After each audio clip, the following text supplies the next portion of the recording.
Hey everyone, and welcome back to the Biz Beat by SVA, the podcast that helps business owners stay sharp when it comes to taxes, business trends, and smart strategies. I'm your host, as always, Lee Schwartz, Director of Business Development and Sales, and joined again, as always, by Eric Trost, Tax Principal and President here at SVA Certified Public Accountants. Eric, great to see you again. Yeah, good to be back. All right.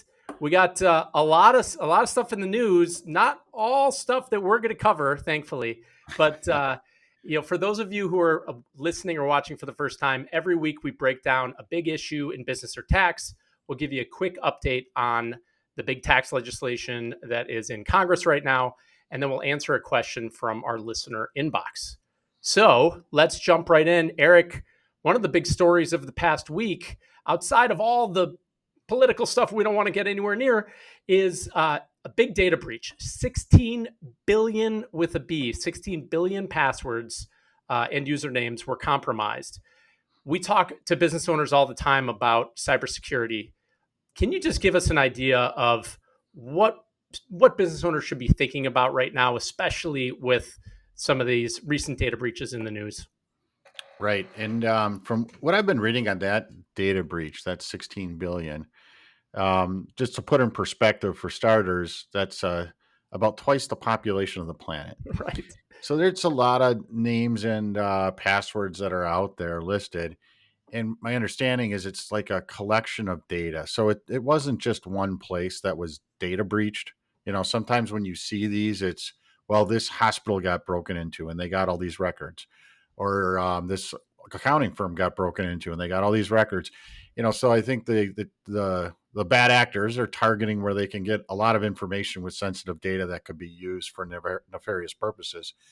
This, though, is like a data set that's out there, almost as if someone was collecting and storing and logging all these names and passwords from whatever breach occurred. So you've had someone very busy out there putting together a fairly comprehensive list of names and passwords and other data. And then supposedly on the dark web, who knows what they were doing with it, probably monetizing it in some way, shape, or form, because I think that's what they usually do. So what that means is it's an extraordinary amount of this data that's been collected.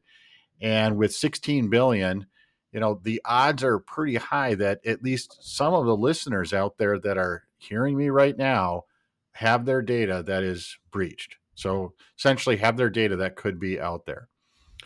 So when we talk to clients about this, what we talked about on the security side, aside from, you know, being safe at work and, making sure your emails are legit and you're not falling for the phishing scams that are out there. We also talk about financial protection, which includes insurance. So what kind of cybersecurity insurance do you have? Have you talked to your broker about that? And we also talk about there's routine maintenance for, say, passwords. So even at our office here, every so often, we have passwords for the apps that we get into. We'll be prompted to change a password. Now, usually the prompt comes right when you're in the middle of doing something and you're in a rush. And then it says, hey, it's time to change your password. So you swear at your computer and you go through the steps to change the password. As inconvenient as it is, it's important because for this exact reason. And you may think, well, no one's going to steal my password. It's only been 60 days. But this whole list that's out there, however they collected it, you don't know right away if your password was stolen or not. And you don't know if it's on someone's list and who's going to get to it. But with the power of computing, eventually, if your name and your password is out there, I think eventually they're going to find out how to log into whatever system it is they have the names and the passwords for. Yeah, I think you're right. And especially, as you said, with AI and things like that, with people using the same password for different sites, all of a sudden they can probably figure out what password you tend to use, which is going back to the annoying part. We've all been through it. At the wrong time, it asks you to set a new password. You put a different one in. It says, nope, can't use that one. You've already used it. You try it again, same thing, right? And like it's human nature. We go back to some of the things we wanted to use before, but we cannot stress enough. Eric, talk a little bit about what happens if if you do go down, if you do get compromised, what have you seen with some of these companies? Like what are some of the impacts that'll happen if you are compromised? Yeah. So I think the worst ones I've seen is when companies get held for ransom. And so what happens is they get locked out of their own system. Their data is locked up.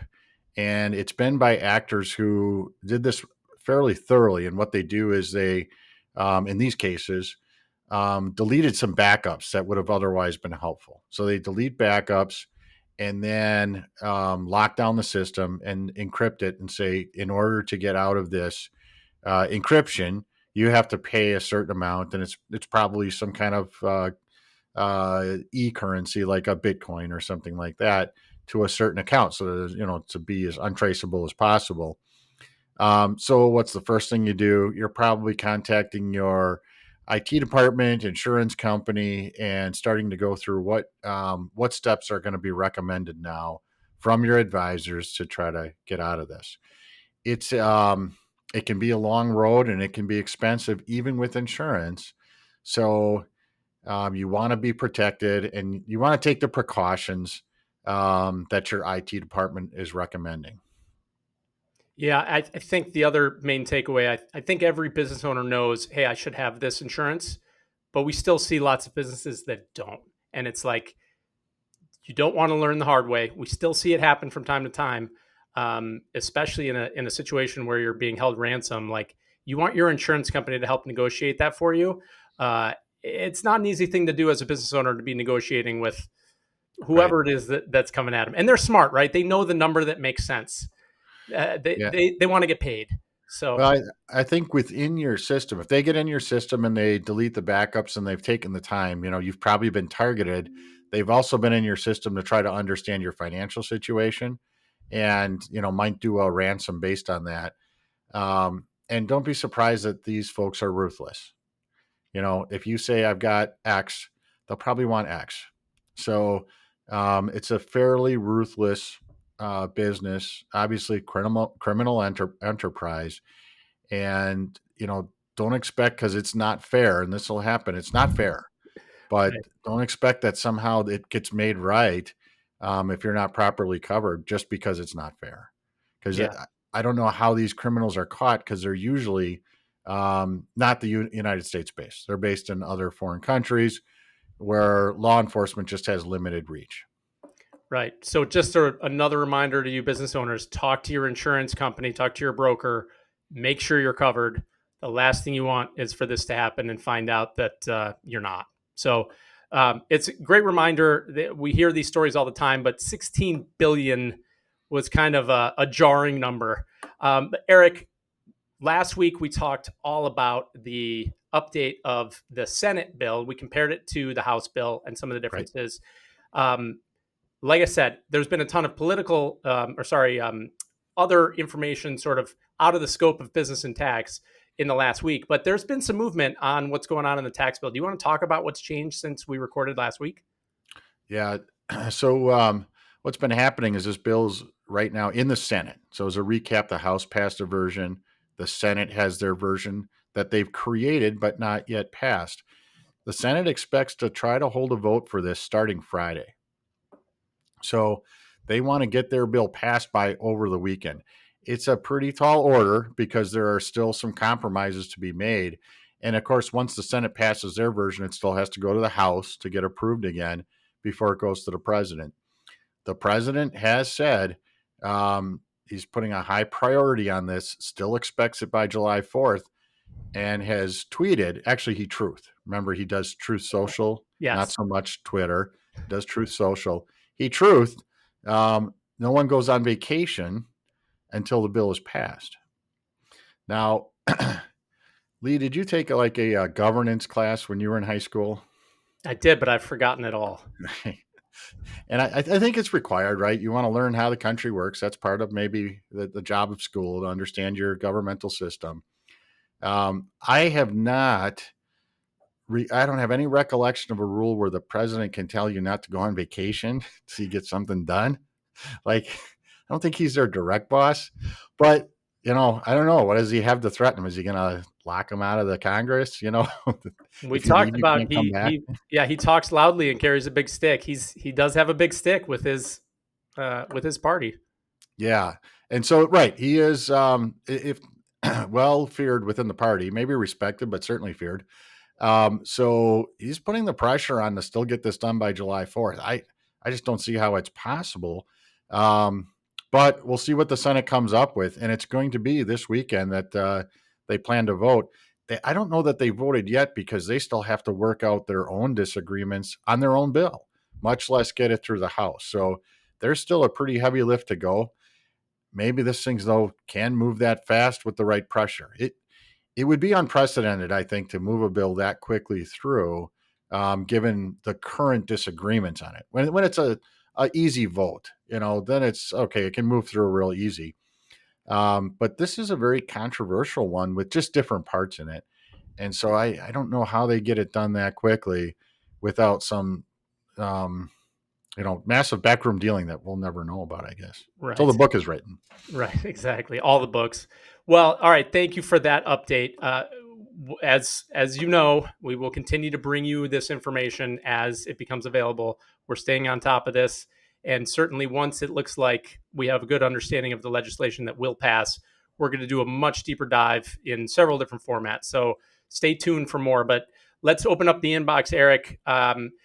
For everybody listening, you can send your questions in the future to bizbeat@sva.com, or you can submit one online at our website, sva.com/bizbeat. So this week's question that came in was, I'm familiar with the gain exclusion for homes. If I sell my home to my son, does that still apply? What do you think, Eric? Yeah, right. And so what the question is referring to is that there is a gain exclusion of up to 500,000 if you're married, 250,000 if you're single for your primary residence. So you sell your primary residence, a place that you've lived in 2 of the last 5 years, and you can exclude a certain amount of gain on that primary residence. The numbers I talked about before. And the question is referring to, well, what if I sell it to someone who's close to me? And so in this case, sell it to my son. Does this gain exclusion still apply? The answer is yes, it still applies. So you can sell your residence to a related party, which your son would be a related party, and still get the gain exclusion. There's some planning that's done around this from time to time, but there is it's a good way to essentially shelter income from the government by having your the gain exclusion on your house.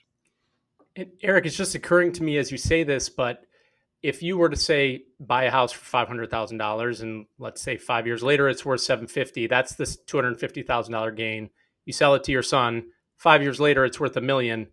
Does he sell it back to you? And now you continue to have that exclusion, or is there's got Yeah. to you can do that? Yeah, you can do that. There Wow, is, I think as long as you're doing these sales for fair market value, then you can do that. So it can go back and forth that way. As long as it's fair market value, there's nothing that prevents that house from going back. You just have to meet the rules of the exclusion. So you have to live there 2 of the last 5 years. You can only use this exclusion every 2 years. So it's not something you can do on a daily basis, but that could happen. interesting. Okay, and that's great. I mean, especially as you look at the real estate market and how much people have in gains right now in their primary residence, this is definitely something to think about. That's right. Yeah. Great. Thank you for that update. Great question and great answer. Thank you. So that wraps up this week's episode of the Biz Beat by SVA. If this was helpful, subscribe on Apple Podcasts, on Spotify, or on YouTube, and share the show with a business owner that you think would find it valuable. You can also sign up to receive the updates at sva.com/bizbeat. You can submit your own questions there, and you can be entered into our Amazon gift card drawing for $100 if you're one of the first 100 subscribers. And remember, the ideas that we talk about here are general in nature. Before you make a move, check with your CPA or your advisor to make sure it's right for you. And as always, if your CPA or your advisor doesn't work at SVA, let's fix that. You can reach out to me and we can talk about how to make you a client. Thanks again for listening, everybody. It was a great week, and we'll look forward to seeing you and talking to you next week on the Biz Beat by SVA. It's the Biz Beat by day. From tax tips to business trends, smart insights from trusted friends.